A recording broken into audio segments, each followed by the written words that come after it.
Hello, my name is Shirley Holtham. I am a wife, a mother, an entrepreneur, business owner, and also an author. I love spoken words. I love poetry. I love short stories. I've been doing it since I was a child. I've also run a creative business where I brand small businesses, printing and embroidery design. I work alongside with my husband on a Caribbean restaurant. That's another aspect of our business. And we're also in properties. We've got S.A. Brown Estates and S.A. Brown Properties. That's pretty much sums me up.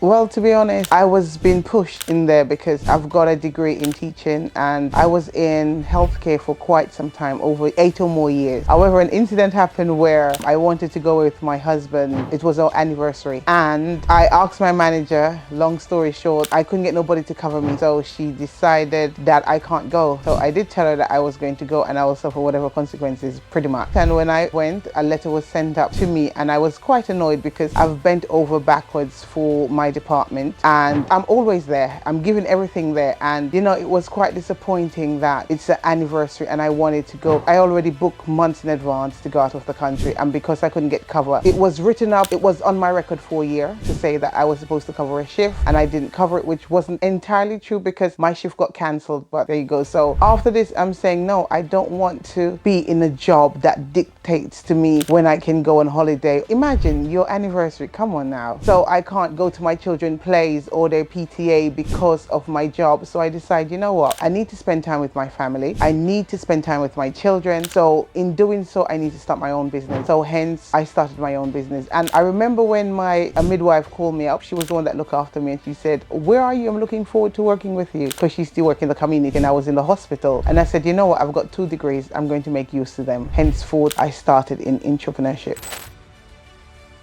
Well, to be honest, I have a love for hats. So I do headpieces for brides, mother to bride, church choir. So from ever since, I love to create. Well, I believe it's in everybody to create. So I believe everybody have that sense of creativity in them. So I've started doing hats for a very long time, over 20 odd years, but I started it as a hobby and I will do it for friends and family. I remember my aunt say to me, you're messing up my house because of a hobby when you can be making so much money out of this. But it's something that soothes me and relaxes me. I've started from quite a young age doing hats. From then, I went on to create a company, which is Minimees. And the reason behind this company, as I said, it was because I was pushed to do what I don't want to do. Spend time with my children, spend time with hubby, having holidays. Therefore, the reason behind this Minimees, it was my children. They are my why. Spending time with my family. And it hasn't been easy. Even going through this journey, it's been tough. I remember the first time I got interviewed, it was by the council, where I started from hobby into a full-fledged business. The direction that I wanted to go, I didn't go, because it's hard when you're trying to go one way and life is pulling you another way. Because the company was inspired by my children, hence Minimees, I wanted to do a children or a child brand, but I realized that it was coming in the height of COVID, so things were a bit slow. And then I had all these small businesses coming to me to say, I want garments to be done, I want business cards, I want letterhead, can you create me a logo, can you do embroidery, can you do my brand? Even though I didn't want to go in that area, I wanted to go in the children area, the children section, I was pushed. So I remember having a conversation with my husband and I said, babes, this is not really what I wanted, but this is where I'm being pulled. And he says, just go with the flow. It makes no sense, go against the tide. It's been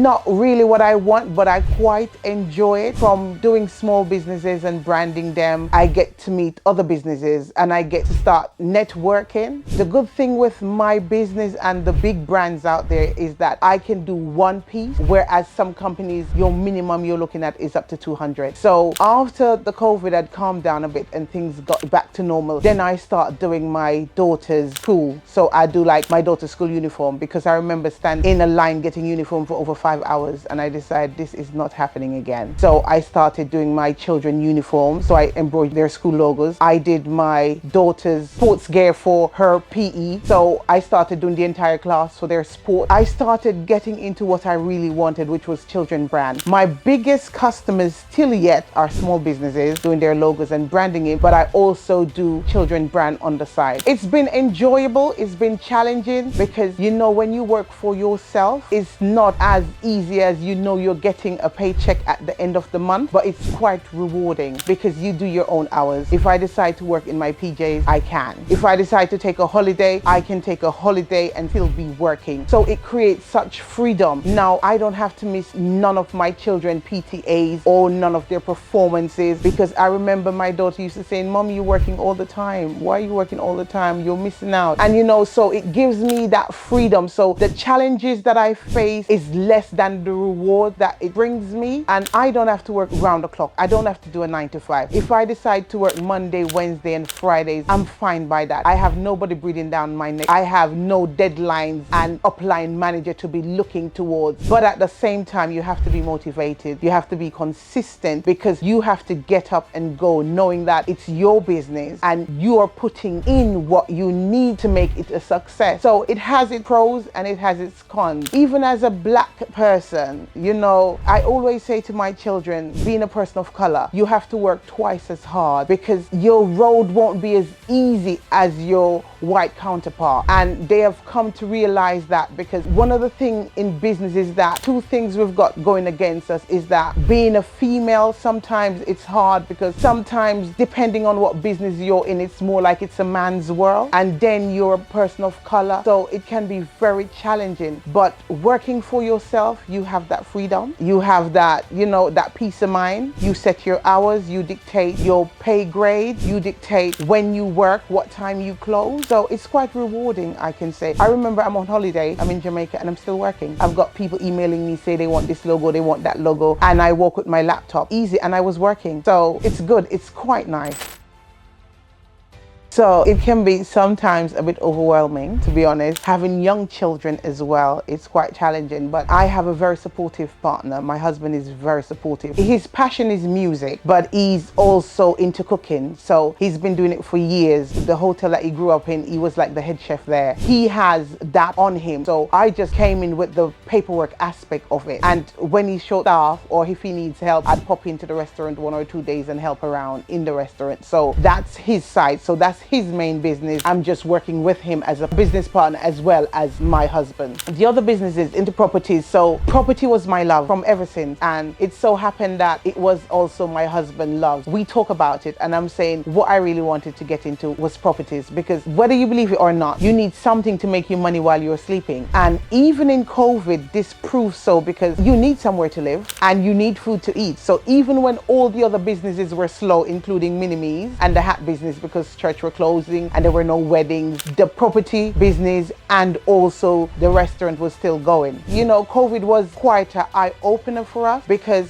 everything else was quiet. So we wanted to get in to see if there's something else like COVID or something similar. We still need to generate income. So one of this was properties. And because we both love properties, my nan was in properties, and I think that's where I developed the love from, and seeing how she maintained her properties, and I get to love it. And I've worked in Premier Inn as a reception, and I pick up a few shifts as chambermaid. So I like dressing up stuff. So, you know, this is where I went into Airbnb, because I like the look, I like the feel. I know, being a person that goes to hotels and Airbnb myself, I wanted to create an experience for somebody that I wish I had. So I know what to do from a customer point of view as well as from a host point of view. So that's how I transition into properties, because it makes you money while you sleep. It's quite lucrative and it's building asset. Because my husband was already into food, yeah, this is how I end up into that.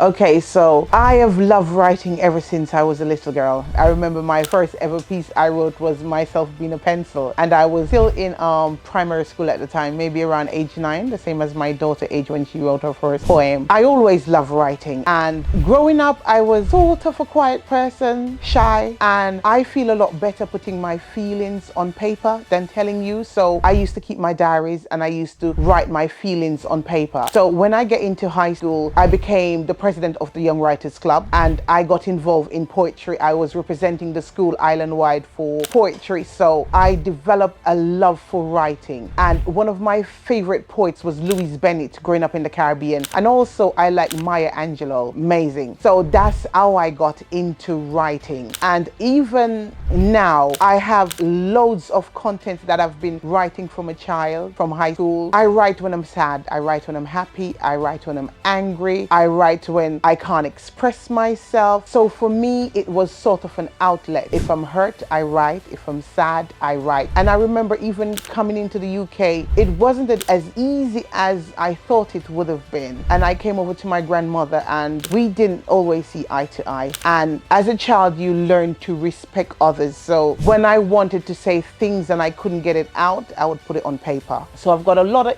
of backlog, a lot of writing, a lot of diaries to go through. But I decided to start putting it so that somebody else can see it. Not only that, there are certain things that I would like to tell my daughter and my children. And I say, if I tell them now, they might not remember, but at least if I put it in a book, they will have it for years to come. Hence, that's why I started publishing. So, life's journey. As I said, this one is dedicated to my children. Since of lately, a lot of people has been passing away, including really close friends, classmates, young people, and God forbid, if I'm not around to tell my children certain things, at least they have a book they can say, well, mommy said or mommy did say, because they have that book. So, life's journey is about going through the ebb and flow of life. So, from a child growing up until you passed away, as in one of my books, as I said, that comes for us all, but we don't know when, because that's the only thing that's promised to us. So life's journey is letting my children listen. You know, in life's journey, there are 3 sections. One is the journey. So life will hand you some stuff that you don't know how to deal with or you can't deal with. But if you go through life's journey, you will know that somebody has gone there before and this is how they overcame, or things will get better. And the second bit is letters to my children, you know, because sometimes we are so privileged that we think the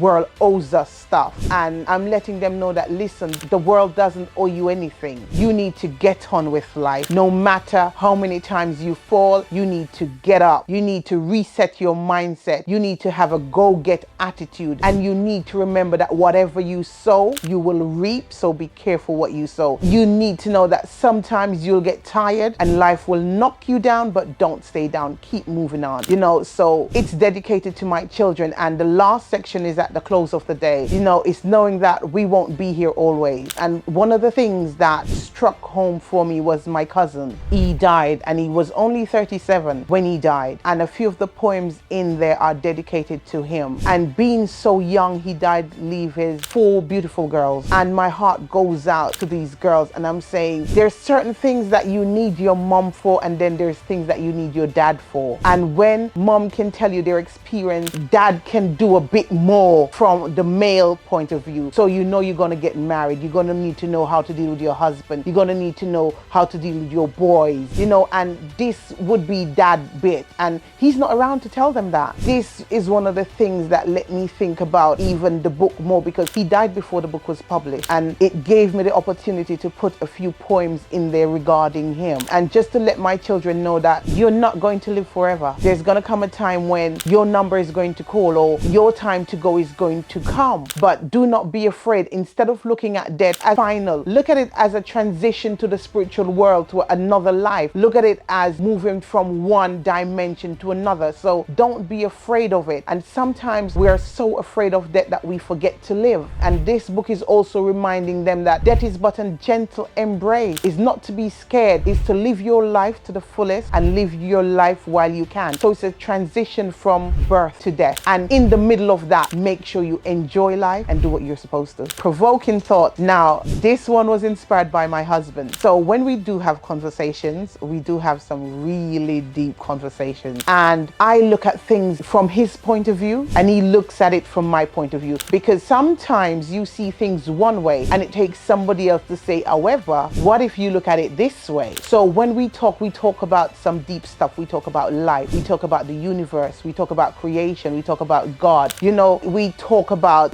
very deep stuff. And this is how Provoking Thoughts come about, because this book, it provokes you to think. And the reason behind this book is that no matter how down you are, no matter how sad or bad you feel, if you pick up Provoking Thought and flip open the pages, you're supposed to see something that will encourage you and lift you up. You're supposed to see something that will make you think twice. You know, their quote from me, mainly from me, my husband, of course, his input is there. So, and then we elaborate on it. You know, it's just like I'd say the world owes you nothing. You know, so know that, don't sit and expect that things will be handed to you on a platter. No, be careful what you sow, because you reap what you sow. And there's no way you can be doing bad and expect to get good, vice versa. It's what you put in, that's what you will get out. So this book is, you know, is just to say, hey, think about this. And sometimes we don't think before we act. This is a wake up to call, say, think. Don't just do stuff because you're doing it. Even though I've published these books, there's another book. It's an ebook and it's called Embracing the Now. And the inspiration behind that book was from Provoking Thoughts as well, because being the spiritual person I am, I remember I was praying once and God was saying to me, you know, it's now. And I'm saying, you know, now. And he says many times we're so caught up and regretting the past, and it's like you're crying over filth. It's gone, wipe it up and move on. But we get so tied up in the past, wondering if we could have changed it, which we can't. What could we do different? And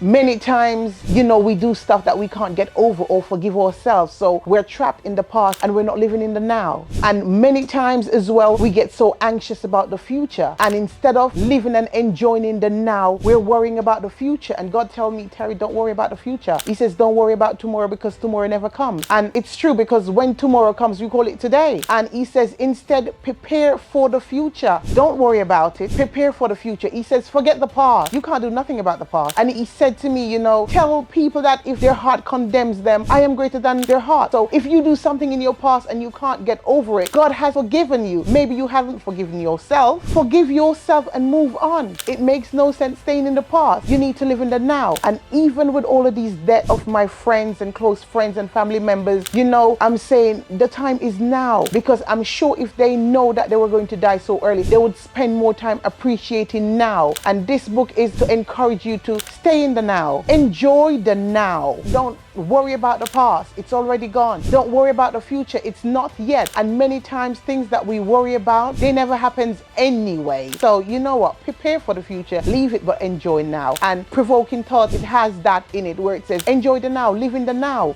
It's the now. So Provoking Thoughts, it's about 1.5 years, and that was deep, you know, and life's journey wasn't too bad, because they asked me to do a few poems at my daughter's school, because my daughter is in the poetry club at school and they do have their poetry day. It's a yearly thing. So my daughter put my name down to say, you know, Mom, could you come and be a guest speaker at our poetry day? So I decided to go. It's after I went, then I decided, you know what, I need to step on this book, because it's something that I wanted to do for a long time. You know, sometimes you need that kick to do it. So that was what makes me say, let's get on with this. And one of the poems that I did at school is I Am Enough. And many times we don't think that we're enough. We don't think that, you know, we meet certain people's criteria and we seek external validation. But I did that poem at the school to let the children know you are enough. And even though you're different, you might not be like your friend, but you are still enough. So that didn't take very long, and I wanted to get that out. So, but Provoking Thought, that was 1.5 years, and it was a lot of sleepless nights. Sometimes my husband was saying, hello, I'm a married woman, you know, I'm not your boyfriend, because I wouldn't go to bed. But I wanted to get it done. And sometimes if I'm stuck, I will just strike up a conversation with him, and we'll be at the dinner table and the children will be gone, finished dinner and gone, and we'll be there talking, and I'm saying, hubby, what do you think about this? Or babes, what do you think about this? And he will give me his thought on it, and it's putting it down on paper like that. Or I'll be doing my morning devotion and I'll be meditating and God will speak to me, and I says, but God, I didn't see it like that. So I will put that down on paper. So normally when I do devotion or when I pray, I normally jot my notes down, and then when I go back, I will see what is it saying to me, or looking at it at a different point of view, because sometimes as a Christian we've got cynical view, but we don't have a wide view. So I try to be as open as I can to look at stuff, and when I look at it, then I start jotting down. So it wasn't just writing it straight away. It's coming from devotional clips that that I've jotted down. It came from conversation with my husband that I've jotted down, and dreams. If I had a dream or I'm inspired, or if I have a conversation with a friend or my sister or any family member and they bring up a point and I start looking into it, then I will jot it down and write my views on that point of view. So that's kind of how Provoking Thought came together and how I got it on paper. No, I haven't spoken to any psychologists, but I've spoken to my sister, my little sis. She works in the health sector and she deals with a lot of mental health. And even myself, I've been in the care industry, I'm sure it's more than 80 years. I've also worked along mental health. I've also had colleagues that they run businesses and it's all to do with mental health. But one of the things that surprises me was the younger generation. I was so shocked to see how many mental health cases there were, and even talking to my sister when she gets off work, because it's quite stressful, and I'm saying I didn't know there was so much mental health. You could kind of say from that perspective, not necessarily any research, but just our experiences and where we work in the health sector regarding mental health and taking calls where mental health is concerned. And I'm saying if I could help the young people at all, it would be by them picking up a book if they do read, or if somebody could refer it to them, especially Provoking Thought. Because I believe that if somebody is feeling suicidal or want to unalive themselves, in my heart, along with this book and prior, I know that if they pick up Provoking Thought and turn to a page, they will start thinking before they do what they wanted to do. So whereas I haven't speak to any psychologists, but psychology is something that I love. I wanted to go and do a degree in it, but that's another story for another time. Didn't do it. My sister also has signed on to a course regarding psychology. Don't know if she's going to do it. So it's something that we love. And even with my husband, because the mind is such a powerful tool. And even one of the Provoking Thought is that your mind is powerful. Use it wisely. So we're always interested in how the mind works. So the psychology side of it and what people think and how they look at things and how people approach problems, and what if they had approached it from this side, would there be any difference? But to say I've gone and do research, no. It's just life experiences, work experiences that we've gone through, myself, my sisters, my husband, and dealing with the public. Because even in my job now and in my husband's work, it's a lot of customer service and you've got to deal with people. Sometimes you find out that you come across a lot of people that are not mentally stable, and even though they look the part and dress the part, they're not all there. So it's to say, how can I reach these people? Because some you can't have a conversation with, but if you give them a book, because some of them are quite intelligent, they will pick up a book and they'll read. Well, that normally the typical books, you will have your chapters or your paragraphs. I wanted to do something different, and I also wanted to do something that's more appealing and catchy. Even myself as a short story writer or a storyteller, I would say, sometimes you can be bored. I get bored easily. So I'm using myself as an example. And sometimes you need something to keep you intrigued. So the short stories, it would be nice, but then a poem after would be even better. So it kind of break things up. So it's just a structure that I'm thinking, what would I enjoy? And then what I do as well, I have my daughter to read, and she likes the structure of the poems and then a bit of reading. So I make it so it's quite catchy, because sometimes you open a book and when you spin the pages, you thought, oh, I want to read all of that. But if it's something a bit different and you'll see, oh, it's not so bad. You've got a thought here and then you've got the write up. It would be much easy. So I went for something that even a 6-year-old could pick that book up and read it and understand it. I didn't want to make it too difficult. I didn't want to make it that you will bite but not read it. You'll just put it down. And I wanted to make it really inspiring, something different from the norm. So this is why I went for that structure. Life's journey, it was very emotional for me, because this was a legacy for my children. And not only that, writing Life's journey, I had to face some of my own fears. And there were times when I'm writing Life's journey and I'm into it and I started getting back in touch with my past, and I have to stop and cry and go back to it. And sometimes I have to stop and pray, because it brought up some issues that I thought I have dealt with. It brought up some hurts, some old hurts that I thought I had dealt with, but I haven't dealt with them 100%, because even though it doesn't hurt anymore, you know, I had to go back into that place to write these poems. And you know, some of the things that I've been through, and believe me, my 40 odd years, nearing to 50 side, I've been through a lot, and I had to go back and it's like relive some of these to get the essence out of it. So life's journey was very emotional, and oh, I'm telling you, there are days when I had to just leave it alone. I start writing and I just go and have a good old cry. It makes me look back and wonder, you know, had I made the right choice then? And could I have done it differently? It's like a mirror, because even I am enough. There are times when people let you feel like you're not enough. They don't judge you by being the person you are. They judge you by the things you do. And that makes you feel some days a little off. And I had a lot of things to face, and I'm telling you, I could tell you so much, but we will go off, and I don't want to go off. But it has been emotional. It makes me confront certain things that I didn't want to confront, and I'm glad I did, because now looking back, the experience I can share with others, and I can guide people or persons through certain hurt, you know, a lot of hurt, and it's not easy. But with prayer and pushing forward, you know, and knowing who you are makes the journey a lot more easier. And listen, you don't need anybody to tell you who you are. Deep down inside, you know who you are, and you're not a product of what you do. You are not the person that you think you are, because sometimes your mind, it plays tricks, and the thoughts that come sometimes, that's not who you really are. And if you allow yourself to sink in that thought and start magnifying, then you will manifest that person, but your thought doesn't define you. So it doesn't matter what anybody say. Get to know you. I had to learn to find out who I am, what I like.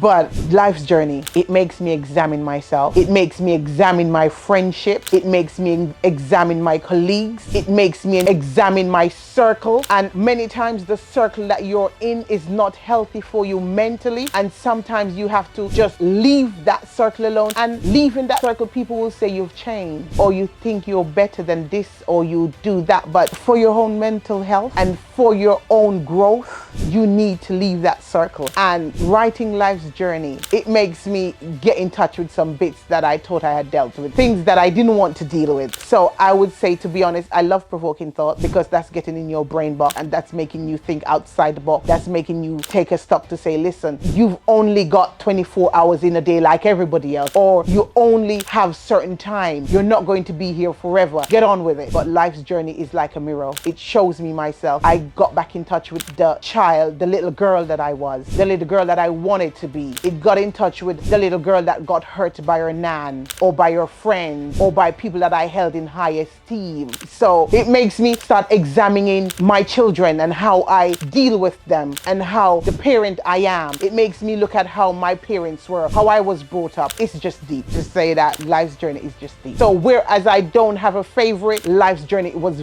more emotional than the provoking thought. So for someone that hasn't met me before, going through both of my books, one of the things that you'll get is that you need to reset your mindset. You need to change your thought pattern, or your pattern of thought, and you need to get in touch with your higher self. You need to be the person who you were called to be. You need to step up. You need to come up to another level.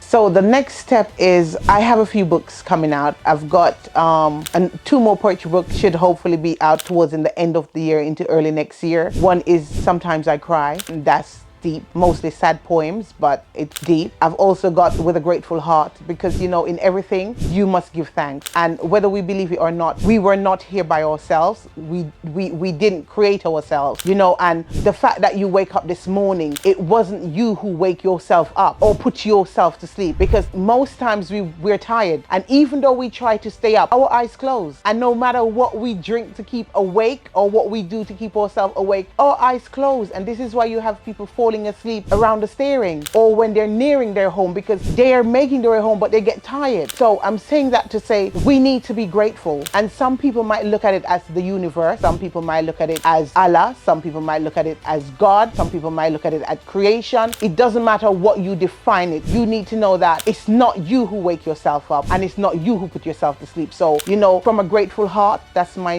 next book that's coming out. That's the one you need to get. I'm also looking into going to, because at the minute, me and my husband, we do offer coaching. We do private and we do one-to-ones. We do marital coaching. We do, you know, before you get married, premarital coaching. So we want to bring this to the public. We don't want to be doing no more private or one-to-ones. We want it to open it up for everybody. We also do coaching relationship-wise. So this is something that we're looking to get into. We've got our well, it's not a new company. It's been around for some time. It's ATB Coaching. So from these books, I don't want to just leave them as a book because I've got some other books coming out like Healing from Past Hurt. They consist of 2 parts. They also have a workbook. So it's not just to tell you and leave you alone. It's to tell you, but also to help you to work through it, to work through the hurt, work through any problems. So coming up, we'll be offering coaching and courses. You can go away and do it on your own, which is fine, or you can do it with us, which would be a lot more effective. So we've got more books coming out, we've got more coaching sessions, we've got workshops coming out, so we've got a lot